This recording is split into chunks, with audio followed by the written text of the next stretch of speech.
कर्जतमध्ये मिसळ कुठे चांगली मिळते हा प्रश्न आला की एकच उत्तर, भाई शिंदेंची मिसळ. झणझणीत मसाला, अस्सल घरगुती चव आणि प्रत्येक घासात वाह असं म्हणायला लावणारा स्वाद. शिंदेंची मिसळ म्हणजे चवीची खरी ओळख.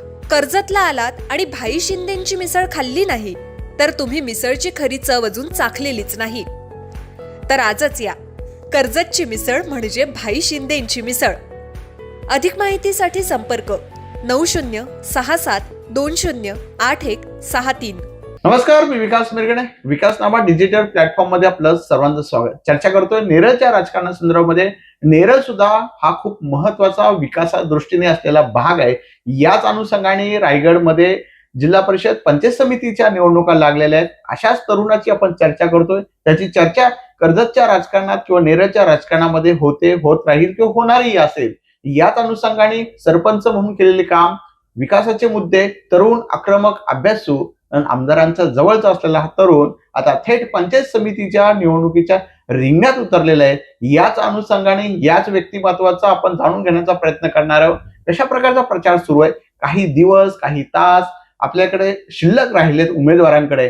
याच अनुषंगाने मतदारांची भूमिका काय, उमेदवारांच्या मनामध्ये विकास काय, याच अनुषंगाने आपण चर्चा करतोय. त्यांच्या मनातले पंचायत समितीचे सदस्य म्हणून किंवा त्यांच्या विभागाचा विकास कुठपर्यंत झालाय आणि त्यांच्या मनामध्ये नेमकी या निवडणुकीचं वातावरण कसं आहे हे जाणून घेण्याचा प्रयत्न करतोय. अशाच प्रकारे तरुण आक्रमक अभ्यासू महेश विर्ले सर, स्वागत आहे विकासनामामध्ये. खरं तर सरपंच म्हणून तुमची कारकीर्द मी गाजवली, गाजत राहील किंवा गाजतही.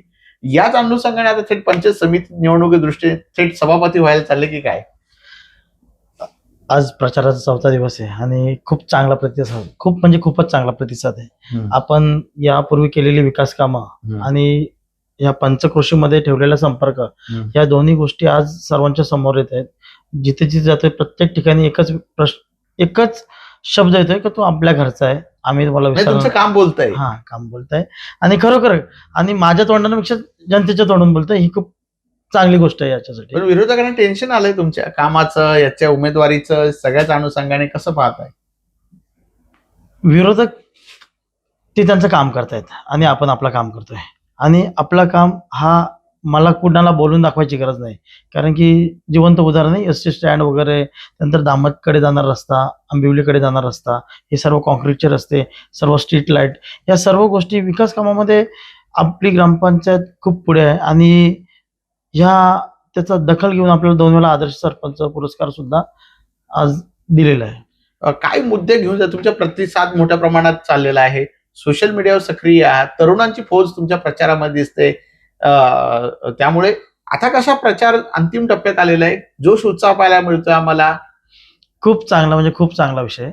कारण की जनतेला काय पाहिजे की आपल्या घरी येणारा नेता पाहिजे, आपली विकास कामं, आपल्या अडचणी जाणून घेणारा नेता पाहिजे, त्याच्यावरती निरसन करणारा नेता पाहिजे. आणि हे सर्व गुण जनतेला आपल्यामध्ये दिसतात, त्याच्यामुळे त्यांनी आपल्याला पसंत देत आहेत. आता शेवटी 9 तारखेलाच गुलाल काय घेतल्यानंतर मुद्दे घेऊन चालले? तुम्ही युवक आहात, युवकांचे प्रश्न खूप मोठे आहे. बेरोजगारीचा प्रश्न आहे आपल्याकडे. नेरळ जरी पट्टा विकास होता तरी रोजगारासाठी थेट मुंबईला जावं लागतं, बदलापूरला जावं लागतं. तुमच्या मनामध्ये काय नेमकी आहे का तरुणांसाठी, नेमकी आपल्याला बाबा हे करायचंय? खूप काही गोष्टी तरुणांसाठी आपण योजलेल्या आहेत. ह्या बऱ्याचशा इथे ज्या नवीन येणाऱ्या साईट आहेत त्यामध्ये सर्वांना रोजगार उपलब्ध करून देतोय. हॉटेल्स आहेत त्याच्यामध्ये रोजगार उपलब्ध करून देतोय. बऱ्याचशा गोष्टी, ऑटो स्टँड रजिस्टर करून दिले. आपल्या मुलांना व्यवसाय आणि नोकरीसाठी जे मला करता येईल ते मी अद्यापपर्यंत करतो आणि करत राहणार आहे. आणि मेन मुद्दा जो आहे इथल्या मतदारांचा, की त्यांना सर्वांना माहिती आहे की महेश विर्ले यांची 5 वर्ष, म्हणजे 5 वर्षापूर्वी आपण कोरोना काळामध्ये जे काम केलेलं आहे पदावर नसताना, आणि आजही कोणत्याही प्रकारच्या पंचायत समिती पदावरती कार्यरत नसताना वाडी वस्त्यांमध्ये रस्त्याची कामं असतील, त्यांची पाण्याची सुविधा केलेली काम असेल, सर्व ज्या गोष्टी करता आल्यात आपल्याला, त्या मोफत ॲम्ब्युलन्स असेल, या गोष्टी आपण करता येतील तेवढ्या आपण केलेल्या आहेत. मूळ मुद्दा असा आहे की तुम्ही सरपंच म्हणून केलेले काम काय नेमकी ते कुठला असा स्पेसिफिक आहे हे सरपंच पदाचे गाजलं? सर्वच कामं खूप महत्वाची होती. आपल्या परिसरामध्ये एक कुठे रस्तेच नव्हते, सर्व धुळमय खड्डेमय रस्ते होते. ते सर्वचे सर्व रस्ते काँक्रीटचे होते आज. त्यानंतर सर्वीकडे अंधारमय रस्ते, कोणाची लूटमार ह्या परिसरामध्ये खूप व्हायची. पण आज पूर्णच्या पूर्ण परिसर, एक माझी भगिनी सुद्धा रात्री अपरात्री प्रवास करू शकते. आज इथे जो वर्ग आहे तो वर्ग नोकरी करणारा वर्ग आहे आणि तो रात्री अपरात्री त्यांना येण्यास कोणतीही अडचण नाही. अशा प्रकारचा आज पद्धती भयमुक्त तुम्ही नेरळ भयमुक्त एकदम दादागिरी काय नाही. आम्ही फक्त ना फक्त लोकांचा विश्वास जिंकलाय, लोकांचं प्रेम जिंकलंय, ह्याच गोष्टी आतापर्यंत केल्या. विरोधकांचं आव्हान आहे असं काय नाही, कारण की एक पहिली गोष्ट काय, सर्व जनतेला नेतृत्व पाहिजे काम करणारं. मतदान फक्त विकास कामासाठी करतात आणि सर्व जनतेला ठाऊक आहे की जर आमदार आपला आहे, खासदार आपला आहे, उपमुख्यमंत्री आपला आहे, मुख्यमंत्री युती धर्मातला केंद्र आहे, आपलं आहे. तर केंद्र आपलं आहे, तर विकास कामं जी आज आपण करतोय ती आणखी जास्त पटीने आपल्याला करायला मिळतील आणि नक्कीच जनता या गोष्टीचा 100% विचार करेल. दुसरी गोष्ट असं आहे की ज्या व्यक्तीला अनुभव आहे विकास कामांचा, प्रशासकीय कामांचा, त्या गोष्टी 100% विचारात घेतील जनता. आता प्रचारामध्ये सक्रिय आहात. कशा दिवसभर दिनक्रम किती असतो? दमछाक झाली सगळे या ग्रामीण भागापासून या सगळ्या करण्याबाबत? ऍक्च्युली दमछाक कोणाला होते का जो केव्हा कोणाच्या संपर्कातच गेला नाही. माझं नेहमी संपर्कात आहे. पूर्ण पंचकृषीमध्ये मी माझ्या मानगाव पंचायत समिती गावामध्ये मी प्रत्येक वर्षी 2 महिने दिवाळी साजरी करतो सर्वांसोबत. त्यानंतर माझ्याकडून जे जे उपक्रम असतील ते उपक्रम मी स्वतः चालत जातो प्रत्येकाकडे. त्याच्यामुळे मला नवीन काय वाटलं नाही. तर हे तर फक्त 8 ते 10 दिवसच आपण करतोय, पण ते आपण 2-2 महिने. दिवाळीमध्ये नेमकी काय करताय? एक कसं आहे की मी खूप गरिबीतून आलेला नेतृत्व आहे. खूप म्हणजे खूप गरिबीतून, हलाखीच्या दिवसातून. आपल्याला जाणीव आहे की माझा जो मतदारसंघ आहे किंवा माझी जी लोक आहेत, मी मतदाराचा यावेळेला विचार, कारण की इथे कोणतं आरक्षण पडेल हे मला काय माहित नव्हतं. परंतु इथली जी जनता आहे त्यांच्या जवळ जायचंय, त्यांच्यासोबत विकास काम करायचंय, सगळ्या गोष्टी ह्या गोष्टी, आणि त्यांना एक म्हणजे माझी आठवणच येते का दिवाळी झाल्यानंतर आपला व्यक्ती आपल्या जवळच दिवाळी आली म्हणजे अशा पद्धतीचे. तर आपल्याला ते संबंध केव्हाच तोडायचे नाही. आपण आजही त्यांच्यासोबत कालही होतो आणि भविष्यात पण राहणार आहे. आमदारांजवळचे आहात, आमदारांचा विकास बोलतोय, कसं पाहताय या सगळ्या गोष्टी? खूप काही जे काही विकास काम करतोय आपण त्याच्यामध्ये कार्यसम्राट आमदार यांचा खूप मोठा वाटा आहे. कारण की जे जे काम आपण त्यांच्याकडे प्रस्ताव करतोय ते पूर्णत्वास नेण्याचं काम आपण करतो.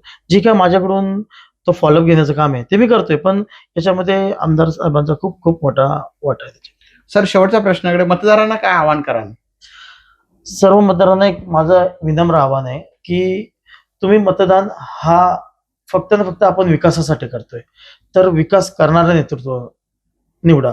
त्यानंतर आपण मतदान कशासाठी करतोय का हा नेता आपला सुखदुःख जपणारा नेता आहे, हा नेता आपल्या संपर्कात राहणारा नेता आहे, हा नेता आपल्यासाठी धावपळ करणारा नेता आहे, हा आपला नेता आपल्या दवाखाने हे सर्व बघणारा नेता आहे. तर अशाच नेत्याला निवडून द्यायचंय. जर एखादा नवीन चेहरा येतो, त्यांनी काहीच काम केलं नाही, तर मग भविष्यात जाऊन कोणच काम करणार नाही. तो डायरेक्ट नव्याने येऊन निवडणूक लढवेल. तर जो खरोखर कार्यरत आहे, जो काम करू शकतो, ज्याच्याकडे काम करण्याची इच्छा आहे, ज्याच्याकडे काम करण्याचं नॉलेज आहे, अशाच व्यक्तीला निवडून द्या. तरच आपल्या परिसराचा विकास होईल आणि आपल्या लोकांचा जो प्रश्न असेल तो सुटेल. तर आपण विकासाच्या मुद्द्यांवर बोलतोय. पंचायत समितीच्या निवडणुकीमध्ये जर तुम्ही यशस्वी झालात, तर सरपंच म्हणून कारकीर्द तुम्ही गाजवली, पण विजन काय? पंचायत समितीचं विजन काय ठेवलं तरुणांसाठी? या सगळ्या गोष्टी जरी आपण तरुणांचा मुद्दा गाजला तरी विजन काय तुमचं मनात? खूप मोठं विजन ठेवून चालू आपण या पूर्ण परिसरामध्ये. पंचकृषीमध्ये चांगले रस्ते, गटर, त्यानंतर स्ट्रीट लाईट झाल्या पाहिजेत. याच्यासोबत एक गार्डन, हे ह्या ज्या ज्या गोष्टी होतील त्या झाल्या पाहिजेत. आणि सर्वात महत्वाची गोष्ट सांगली की आपल्या परिसरामध्ये खूप मोठा वर्ग आहे, तो नोकर वर्ग आहे, तो रेल्वेने प्रवास करतोय. तर रेल्वेच्या फ्रिक्वेन्सी वाढल्या पाहिजेत, याकरता आपण गेली 1.5 वर्ष झालं फॉलोअप घेतोय. या आणि रुग्णांची सेवा झाली पाहिजे, याकरता आपल्याकडे मोफत रुग्णवाहिका आहे. वयोवृद्धांसाठी आपण मोफत बेंच वाटप केलेलं आहे. इथल्या महिलांच्या सक्षमीकरणासाठी आपण मोफत प्रशिक्षण केंद्र घेतोय. या सर्व गोष्टी बारकाईने. त्यानंतर विद्यार्थ्यांकरिता जे खरोखर गरजू आहेत आणि ज्यांना काही म्हणजे पैशाअभावी किंवा त्यांच्या फी अभावी जर शिक्षण घेता येत नाही, तर अशा लोकांची सुद्धा आपण एक मदत करतो गेली 5-7 वर्ष.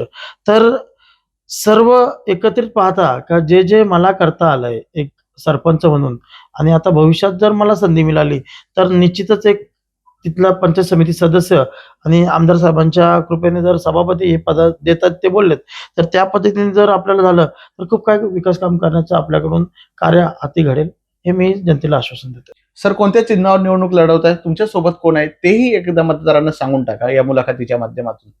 मी धनुष्यबाण या चिन्हावर निवडणूक लढवत आहे आणि माझ्यासोबत सौ रेश्मा योगेश मिसाल ह्या तुमचं आणि उमेदवार, तुमचं नाव आणि तुमचं चिन्ह आणि उमेदवारांचं नाव. रेश्मा योगेश मिसाल यांचंही धनुष्यबाण आहे आणि महेश सुरेश विर्ला यांचं धनुष्यबाण, असे दोन्ही धनुष्यबाण दाबून येत्या 7 तारखेला प्रचंड मतांनी आम्हाला विजय करा, हे मी तुम्हाला आवाहन करतोय आणि एक विनम्र विनंती करतोय.